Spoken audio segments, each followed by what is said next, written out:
Bom dia, galerinha! Tudo bom com vocês?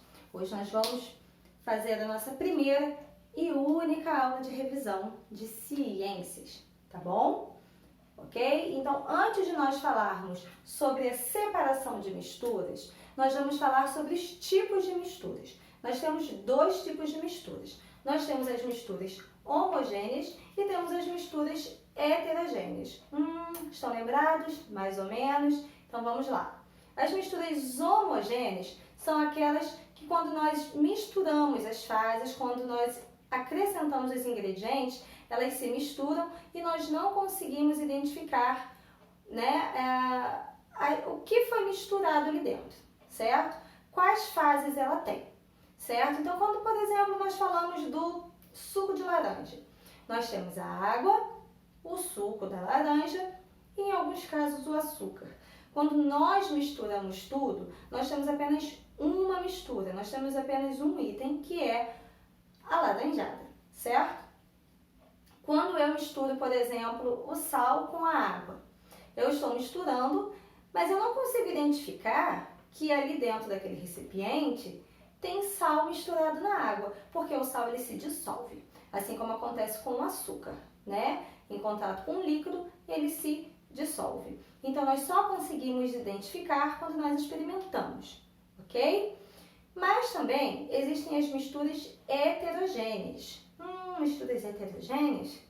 Vamos lá. São aquelas misturas que quando os itens estão juntos, a gente ainda assim consegue identificar cada um deles. Eu dei como exemplo na sala de aula, não sei se vocês vão se recordar, mas eu acredito que sim, a salada de frutas, certo? Nós misturamos a banana, a laranja, a uva, a pera, enfim, todos os ingredientes, todas as frutinhas. Elas estão misturadas, porém nós ainda assim conseguimos identificar cada uma dessas frutas, certo? Existem algumas misturas, vou dar o exemplo de duas, que são as mais clássicas, as mais comuns, de misturas heterogêneas que parecem homogêneas, mas não são. Como, por exemplo, o leite. O leite, quando a gente olha ele, a gente vê aquele leite branquinho, né? Ele é homogêneo. Não, ele não é homogêneo, ele é heterogêneo. Porque, visto a olho nu, ele parece homogêneo. Mas quando nós observamos ele pelo microscópio, nós conseguimos ver que ali naquele leite, ele tem várias misturas. Tem a água, a gordura, enfim, vários ingredientes. Assim como o sangue, né? Quando a gente se machuca, lá que a gente vê aquele sangue vermelhinho, a gente pensa que, meu sangue ele é homogêneo. Não, engana-se quem pensa que o sangue é homogêneo, ele não é homogêneo. Ele é heterogêneo. Visto a olho nu, ele parece homogêneo. Mas quando nós colocamos ele em um microscópio, nós conseguimos identificar vários itens do sangue. A água, as plaquetas, enfim, os glóbulos. E aí a gente começa a perceber que ele é uma mistura heterogênea, ok? Visto os tipos de mistura, agora nós vamos falar sobre a separação das misturas, certo? Como nós fazemos para separar algumas misturas, tá bom? Vou citar aqui apenas os que estão no livro, tá bom, galerinha? Trouxe também alguns exemplos para vocês verem de uma forma melhor. O primeiro tipo de processo de mistura, de separação das misturas, é a filtração. Lembra quando eu falei, aqui a gente tem o filtro de papel, né? Para a mamãe fazer o café, por exemplo. Quando a mamãe vai fazer o café, ela ferve a água e aí coloca o pozinho de café aqui dentro. Feito isso, ela vai colocar a água aqui dentro com o pó de café. O que vai acontecer?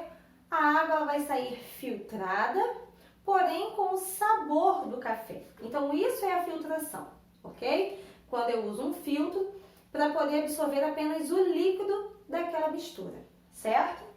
Nós temos aqui também a decantação ou sedimentação, que é quando eu pego, por exemplo, um copo ou um recipiente e aí eu coloco nele a areia e a água. O que eu vou fazer? eu vou esperar, vou colocar aquele copinho paradinho, ele vai ficar lá de repouso, certo? E o que vai acontecer? A areia, como ela é mais pesada, ela vai para o fundo. E a água, ela é mais leve, então ela vai ficar em cima. E para eu fazer essa separação, para fazer a decantação, a separação dessa mistura aqui, desses itens, eu vou deixar o copinho de repouso, a areia vai descer. Depois que a areia descer, eu vou pegar um outro recipiente e devagar, vagarosamente, eu vou virando. E o que vai acontecer? Eu vou conseguir retirar desse recipiente apenas a água, tá bom? E a areia vai ficar no fundo. Tia, mas a areia ela vai ficar úmida? Sim, ela vai ficar úmida, por quê? Porque ela entrou em contato com a água. E ela só vai secar com o tempo ou quando ela estiver em contato com o calor, tá bom? Então essa daqui é a decantação.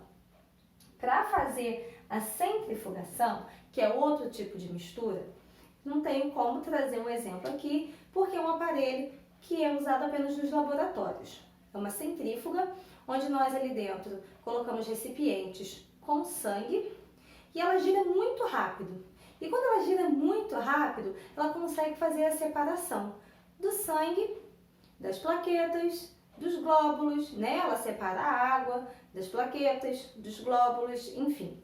Essa é a centrifugação, ela é feita em laboratório, ok? Aqui embaixo nós temos a catação. Trouxe aqui um pouquinho de feijão para refrescar a cabecinha de vocês.